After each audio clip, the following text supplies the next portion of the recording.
Here we are at the 47th running of the Indianapolis 500. The continued evolution of racing at this event is gathering pace this year, as several rear-engine cars can be seen in the field, with Dan Gurney joining Jim Clark in the European Lotus cars. The grid is also joined by the innovative Novi supercharged engines.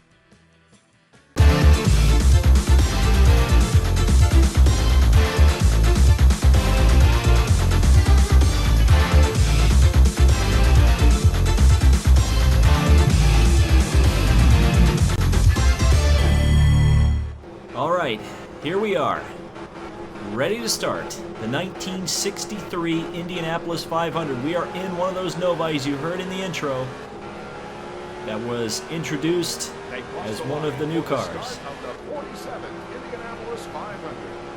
And we are racing Don Branson. We have a lot of history with him. He's on our outside. I daren't look back because there's Jim Clark in the Lotus. Trying to make a move down to the inside. Clark could not pull off the pass, and we set off in pursuit of Branson. I kind of cut him off there, but he was very fair, and he's still not able to close. He's going to close in the corners, though, because I think the Lotuses, the rear-engine cars, handle a little bit better than the Roadsters do. But I think we pulled away just a little bit, gapped a little bit on Clark there. Now setting off in pursuit of Don Branson and then to AJ Foyt. Ooh, and that's a really good corner exit for me. I'm going to get a big run on Don Branson. I'm expecting to almost have to make one pit stop in this race. I ran out of fuel at the end of last year's race. Not expecting to make that mistake again. So if I have to pit, I will. But the important thing, as I almost lost the rear end there, important thing to me right now is speed. We have to try to get in the front and pull out a gap. This is much better than Trenton because we're actually able to pull out and pass to the inside of Don Branson. Don't quite have the horsepower on Branson though. I think he's using a conventional Offenhauser engine.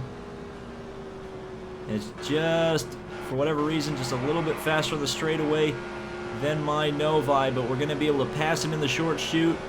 Side by side with Don Branson and make the pass.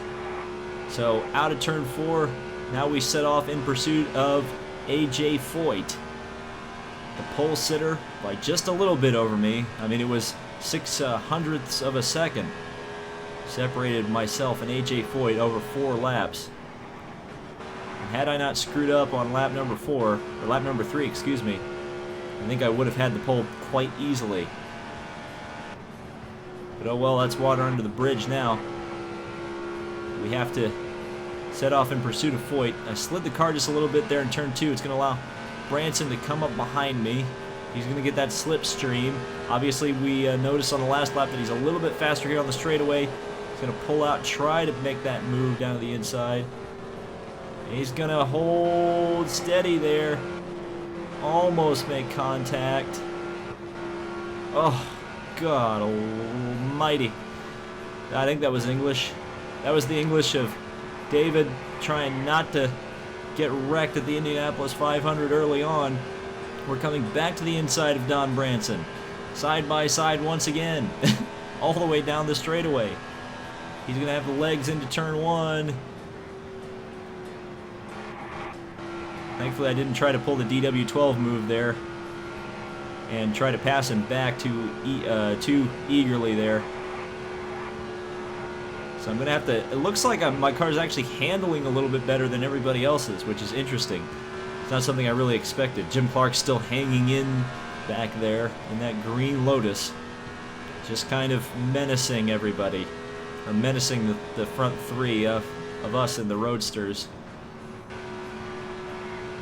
So that's a good corner right there. You can see how much I gained in the corner. So clearly, the Novi actually handles pretty good here at the Indianapolis Motor Speedway. It's just going to be a question of A, fuel mileage, and B, can we actually have the pace over a long run when the tires start going off to really fight with these guys. So this time we're going to go underneath the inside of Don Branson. And Branson's going to hang tough around the outside. I had to pinch the car down just a little bit there. Still not able to completely clear Branson.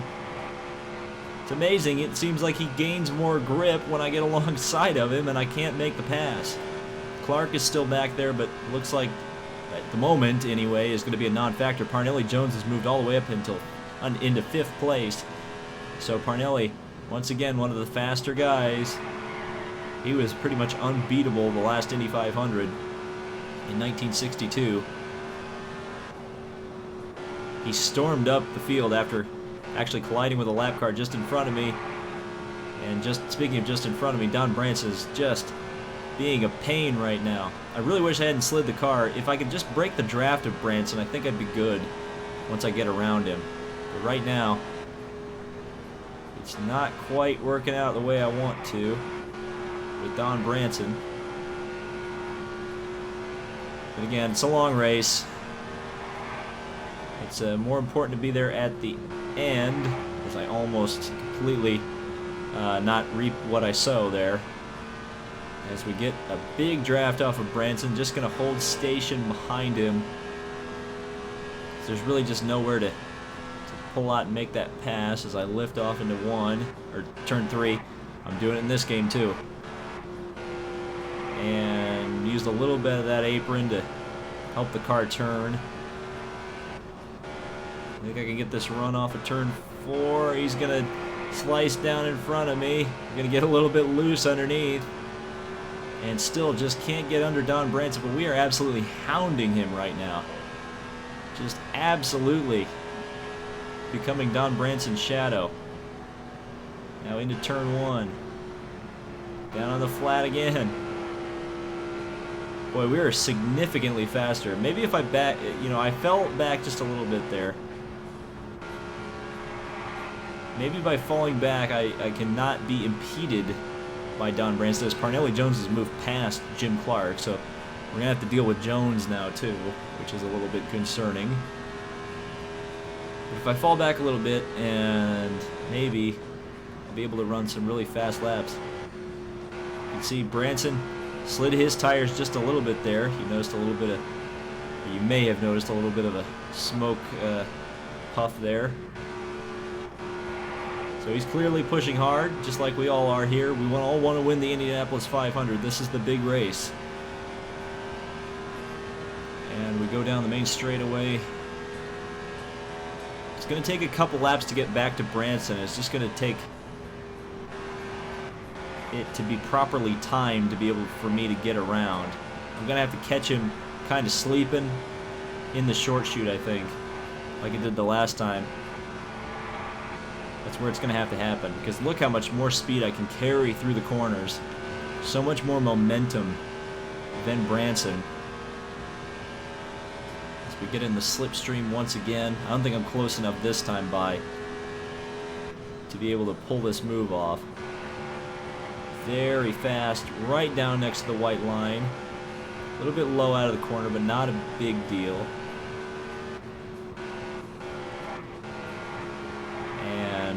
Turn 4 was not a very good corner. I was a little bit worried he was going to be parked on the apex when I really got on the throttle hard. So I kind of bailed out of it and stayed high in the groove. Now into turn 1. Very aggressive actually. I almost said a little aggressive, but the rear end, the ducktail was ducked out there going into turn 1. There we go. Nice flat out run through turn 2. We're going to get that slipstream off of Branson. But can we work our way to the inside is going to be the question. As I absolutely fly down into turn 1, or turn 3. I did it again. And can we pop out and pass him in the short chute? Oh, well, we're going to make contact.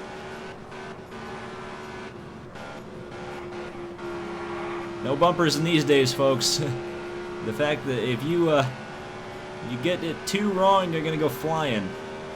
And I was lucky not to there, but I think this time in turn 1, I think we're just far enough away. If I can just not screw up. which I kind of did there. So through turn 2. Gotta somehow keep my speed while keeping the car low enough to actually pull out and pass Branson. Here we go. Can we get a run? Can we get a run? Just to the inside. We're alongside. Really drive it in deep there. And there we go. Ooh, a little bit, played him a little bit dirty there. Not gonna lie. Car came up just a little bit, but now we're gonna go flat out through turn 4 and try to gap Don Branson now. Now's the time to pull away if we can. I'm gonna try to break the slipstream down the main straightaway. The AI do follow you when you try to break the slipstream in this game, so you may notice him try to follow me down the straightaway.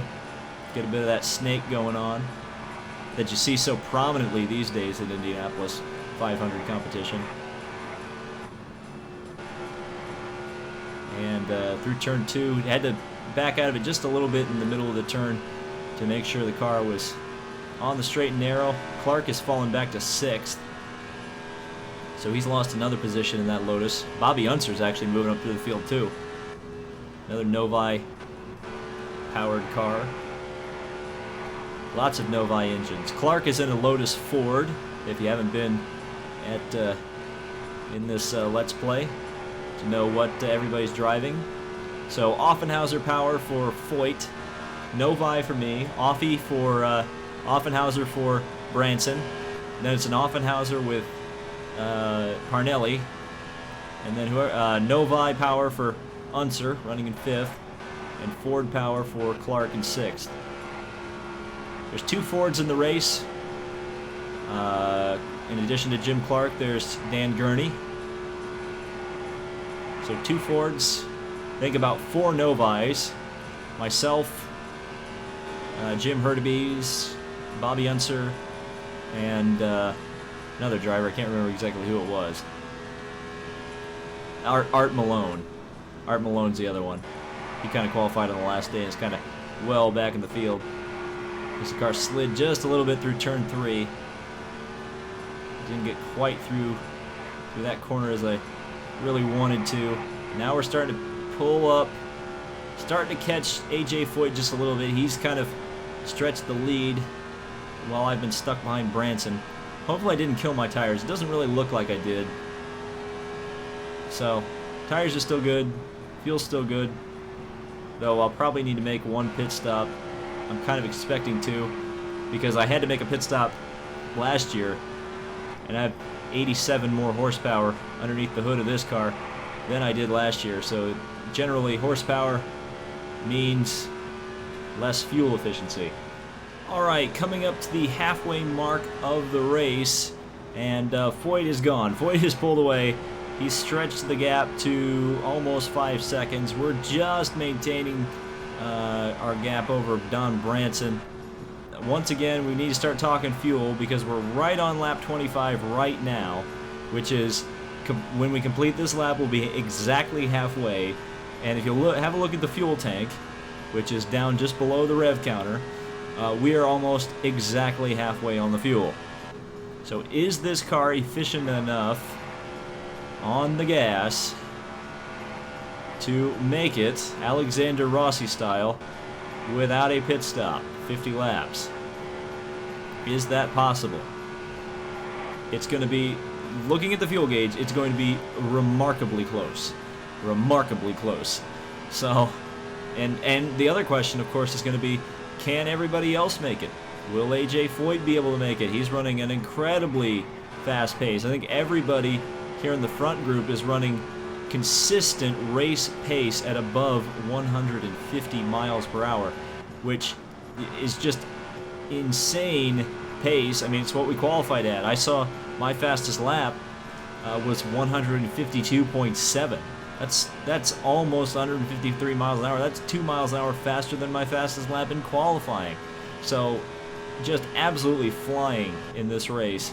The pace is incredibly fast, and I think it's going to be a question of whose car is most efficient. Well, just as I let up on that whole spiel about fuel efficiency, now we've actually got a race too, because Don Branson is all over the back of me. And as you can see, he is right there. So we're going to have to be a bit dirty here.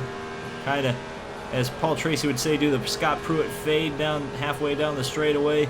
Move to the outside to kind of have that preferred line going into the corner. This is kind of the reverse of what happened earlier in the race when we were trying to pass Don Branson. I think Branson fell off just a little bit there. Did not have the preferred line. You may see a yellow car back there as well. That is Bobby Unser, who is absolutely flying right now in one of the other Novi-powered race cars. So Bobby Unser may have something to say about this by the end of the race. Oh, there was Branson coming down to the inside. Oh, wow, that was close. He almost turned me. And this time he's going to have a run. And I'm not going to be able to do much about this, unfortunately. So Branson's going to go through with 20, or coming up to 20 laps to go. We lose second place in the Indy 500. In the Indy 500, easy for me to say. So can we close back in? Oh, that was a little too close. I was running a little too high on the track, and now here comes Mr. Unser flying up behind. You can see Branson's already pulled out 7/10 of a second on me just in that corner, just from me making that mistake. I was able to gain that ground on him earlier, but now Branson's out to a second lead. So I don't know if I'll be able to actually catch back up to Don Branson. And worse yet, Mr. Unser, Uncle Bobby, is running back there, and he is closing down on me there. So we're going to be battling with Bobby Unser here too in just a second, as he's in one of the other Novi-powered cars. And we're just running way too high, way too high in the corners. And here comes Uncle Bobby up behind. You can hear his Novi engine. Same power plant I'm using. As here comes Bobby. Uncle Bobby Unser trying to go down to the inside. Not quite there. Thankfully, we've got the same straight line speed. And you just hear how loud that dang thing is behind. I'd go deaf racing this car in real life, I imagine. But we actually got through there decently. I didn't have the confidence to drive off the corner flat out, though, and that's going to allow Bobby Unser to the outside, and he's going to easily clear me since he had such a good run into turn number 1, or turn number 3, out of 2. Out of 2, he had the run out of 2. So now we've got to try to chase down Uncle Bobby. But Bobby Unser has come out of nowhere and is driving very impressively right now. So we're going to try to shadow Bobby Unser here and try to use him to pull back up to Don Branson if we can. So our cars are utilizing the same power plant. We have the same sponsorship, STP. So we both really want to be able to perform well here. Maybe he can take the fight to Branson. My car is really starting to struggle a bit on the old rubber here as we're coming up. We've got 18 laps to go, and Parnelli Jones is now a second behind as well. I'm starting to maybe consider that the best race strategy, if I cannot indeed make it to the end on fuel, would have been to come in about lap 25. Put some fresh Firestones on this car, or Goodyears, I'm not sure what it was. I think Firestone, yeah, Firestone. Put some fresh Firestones on this car and run the halfway mark of the race. Run from the halfway mark of the race on with fresh tires when everybody else has got worn tires. I think the only cars in the race that aren't on Firestone tires, as I go a little bit high in turn 2, are the Lotuses, or the Loti, which are running on Dunlops, which I found out by reading the book Black Noon, which is a very interesting read. It's about the 1964 Indianapolis 500, but it covers stuff like 1963 and Lotus showing up and racing against the roadsters. And it's really interesting stuff. It's definitely nice when you've got Indy 500 Evolution to play after you read the book, though, because you really want to participate in the battles after you read that book. And now we've got Parnelli Jones all over the back of me, so I may end up losing 4th place as well if I can't keep it together here. I hear Jones behind. Boy, the car is just wanting to stay in the high groove. And it's not wanting to go down low, where that is the best place to race. And Jones is going to try to dive to the inside. He's not quite there.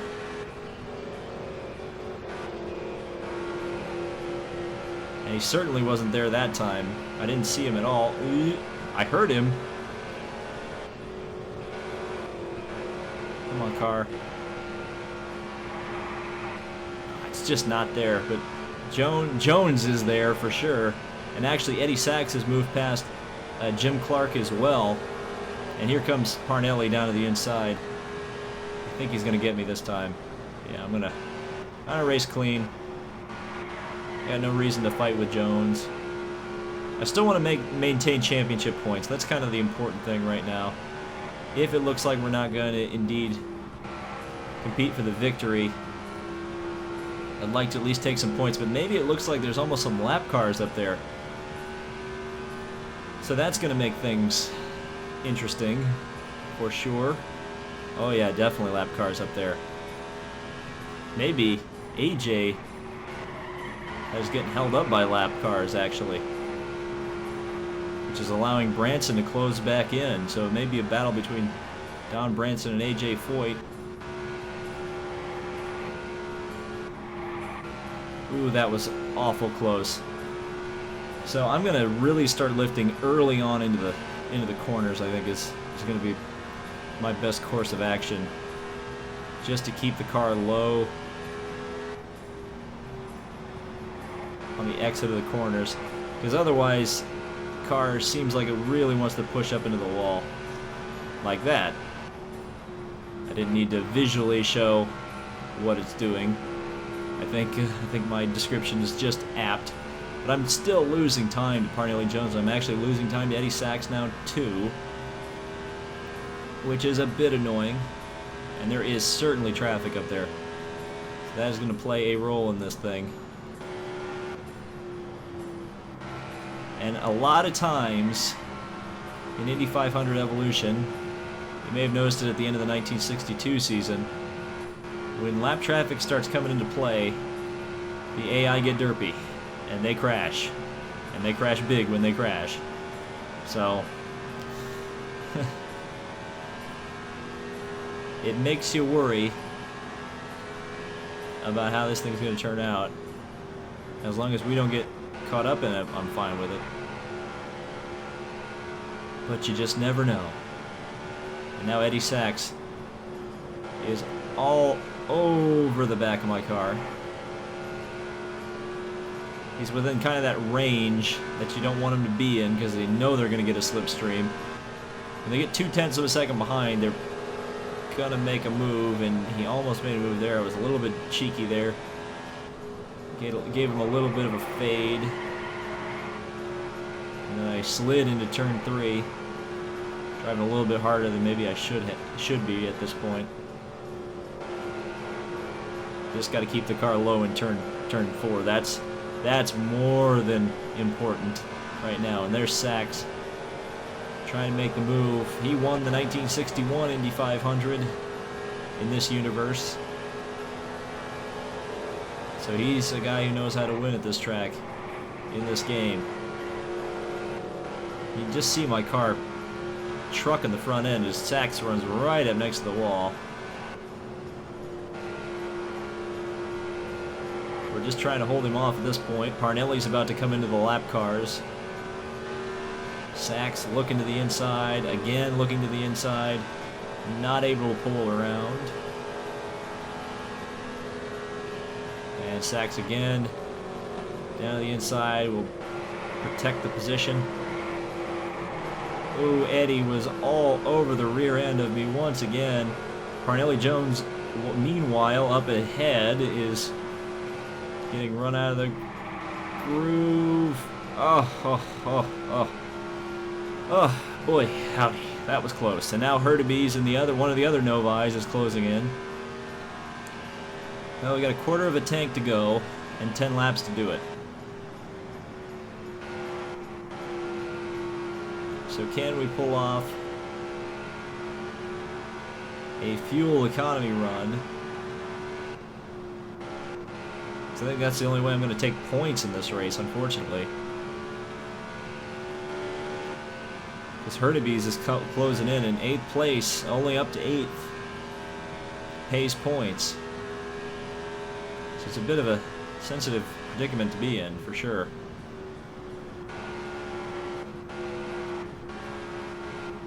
Oh, car just not wanting to turn. The tires are absolutely shot right now. Absolutely shot.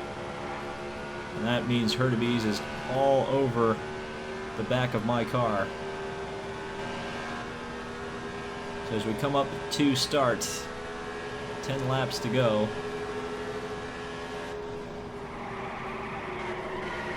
It's going to be decision time for me. Can I make it to the end? Or will I have to pit? And if I do, I should do it earlier rather than later to be able to maintain speed over a considerable amount of time. As Hurtubise takes 7th position.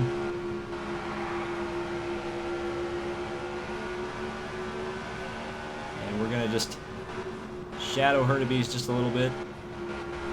Run a little bit out of the groove, a lot out of the groove. Again, running way, way too high in turn 4. So we're back to 7th now, and Lloyd Ruby is coming up behind. I just don't know about the fuel.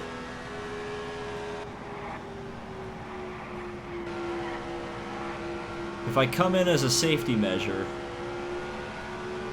I feel like I'm almost surrendering sure points. But if we fall out 8th anyway, it's not going to matter.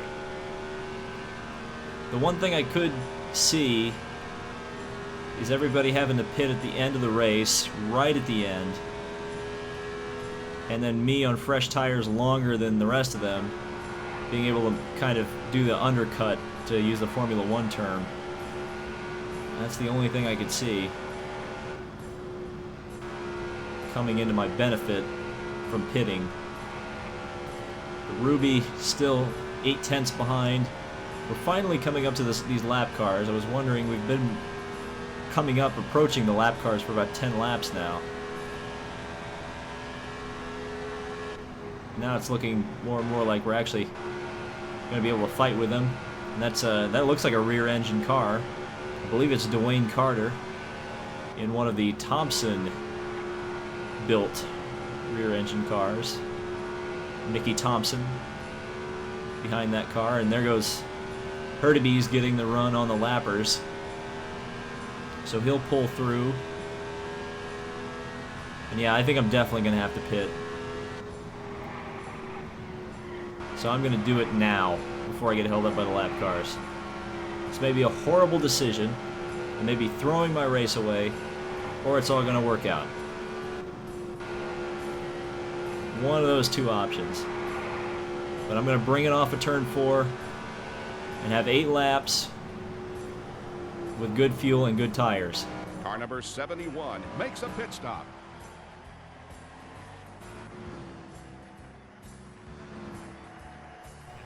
All right, so bringing the car into the pits. For the first time in Indy 500 Evolution, we got 7 seconds to wait on the fuel and tires, getting passed by everybody and their brother. All right. How far did we fall? Is going to be the question. Still don't have control of the car yet, if you're wondering. Here come one of the rear engine cars, one of the Thompsons. Car number 71. And you heard Bob Jenkins being sassy.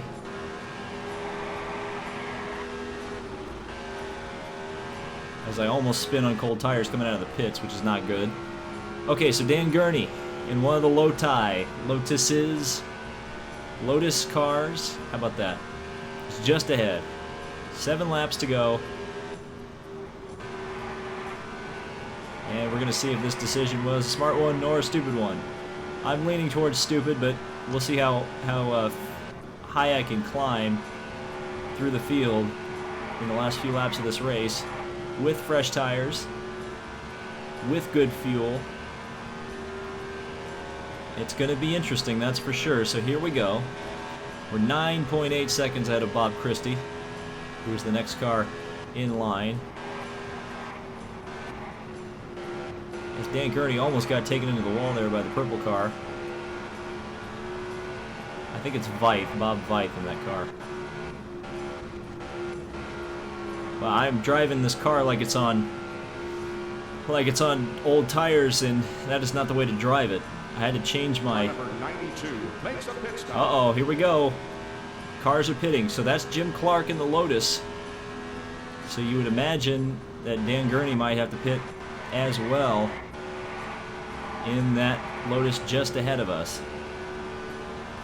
So the question is, are we going to beat... A, are we going to beat Clark out of the pits? And B, are the roadsters going at the pits? So there goes Gurney into the pits. So the Fords are absolutely not fuel efficient. And did we pass Clark? No, there's Clark coming out of the pits right now. Don't hit him coming out of the pits there, David. Okay, so we go right by Clark. So Clark is kind of the benchmark of where we are relative on the track, as I completely ruined that corner. So now it's going to be a battle between me and Clark. Maybe for the win, maybe not for the win. We'll see. A great pit stop for car number 93. Okay, that again is Gurney in the pits. Nobody else has come in yet.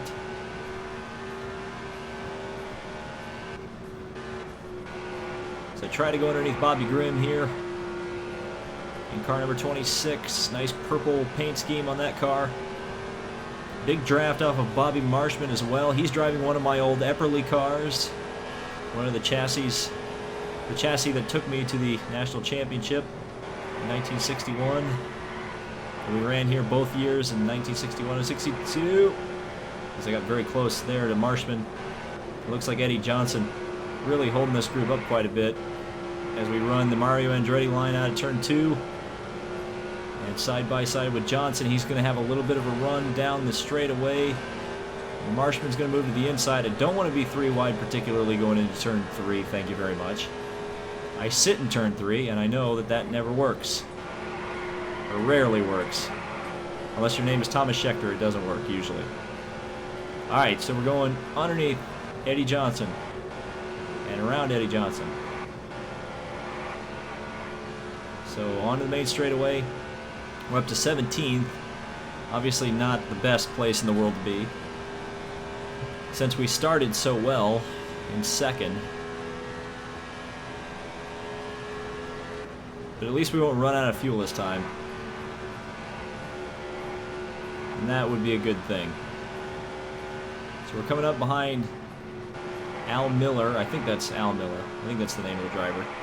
Whoa, whoa, whoa, whoa, whoa, whoa, whoa, whoa, whoa, whoa, whoa, whoa, whoa, whoa. Car number 26. Oops. I caused a crash, and I caused a crash by blocking there, and it took Jim Clark out. I'm responsible for Jim Clark getting wrecked. Unfortunate. That was kind of a terrible, not very sportsmanlike move by me, to be honest with you. Not very sportsmanlike. I can't help it, I'm frustrated. It's so hard to win this darn race. And once again, we're struggling to win it. Car number 5 makes a pit stop. So those are the cars that were caught up in the accident, I believe. I don't think AJ Foyt's car number 5. No, he's number 2. So if your car number 2 is making a pit stop, then it's game on. But right now, we're not hearing that call. No fuel this time for car number 5. No fuel this time for car number 26. Yeah, 26, those are all the guys in the wreck.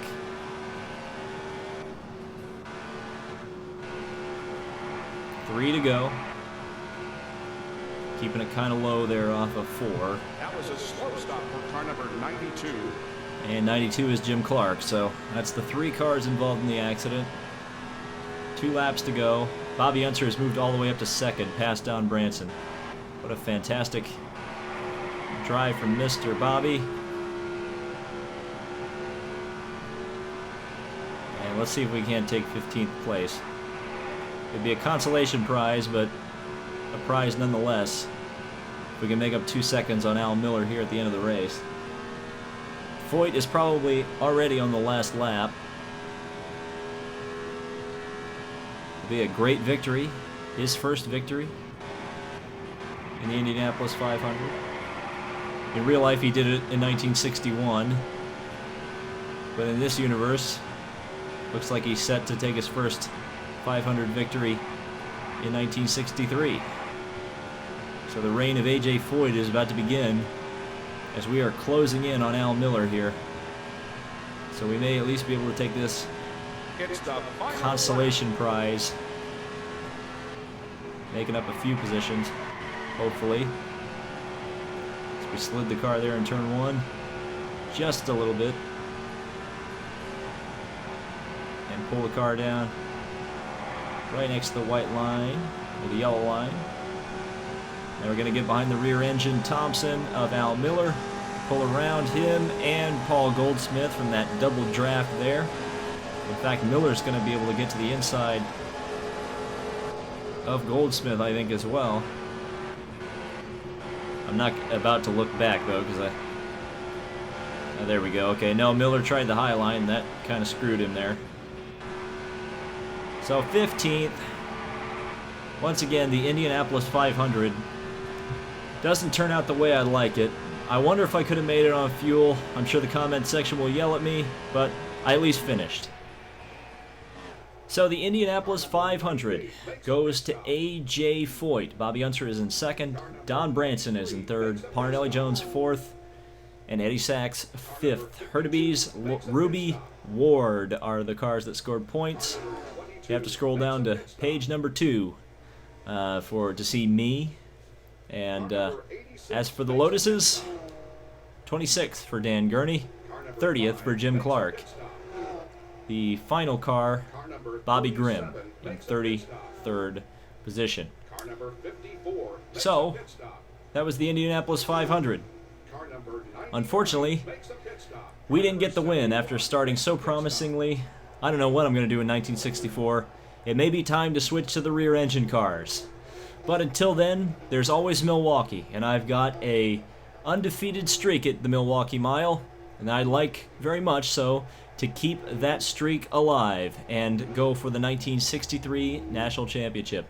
So thank you guys so much for watching. This has been David Land on YouTube. This has been a long video, so type in the comments Unca Bobby in the comments to let me know that you made it to the end. So thank you guys so much for watching, and we'll see you in the next video.